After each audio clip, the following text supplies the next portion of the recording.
দেখ ব্যাপারটা কি বলতো, আমরা কি গাড়ি কিনতে পারি না? কতই আর দাম গাড়ি, ইএমআই দেবো, কিন্তু মেইন ব্যাপারটা হচ্ছে মেনটেনেন্স ভাই, ওটাই টাফ। ওটাই মেনটেনেন্স। আর এমনও নয় যে টাকার প্রবলেম, টাকাও বা কতই মেনটেনেন্স, কিন্তু এক্সট্রা স্ট্রেস। গাড়ি কিনা মানে তোর আজকে একটা হাতি পোষা। হ্যাঁ, পাবলিক ট্রান্সপোর্ট আছে কি করতে ভাই, অটো আছে, বাস আছে, রিক্সা আছে। এক্স্যাক্টলি, তোমার যদি নাও পোষায় ভাই পাবলিক ট্রান্সপোর্ট, তুমি রিজার্ভে যাও, ক্যাব আছে, ট্যাক্সি আছে।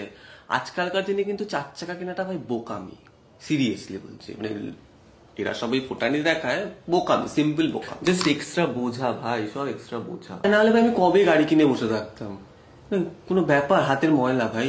আমিও সে তো আজকে বললে কালকেই কেনা যায়, কি এমন আছে? যাই হোক, চল আমি বেরোই, দেখা হচ্ছে পরে। ও দাঁড়া, 6 টাকা দে না, অটো ভাড়া লাগবে। অটো ভাড়া? দাঁড়া ভাই, 6 টাকা হবে না, 4 টাকা হচ্ছে। ঠিক আছে, হেঁটে বেরিয়ে যাচ্ছি স্যার। ঠিক দেখা হচ্ছে, হ্যাঁ ঠিক আছে, দেখা হচ্ছে কাল। টাটা।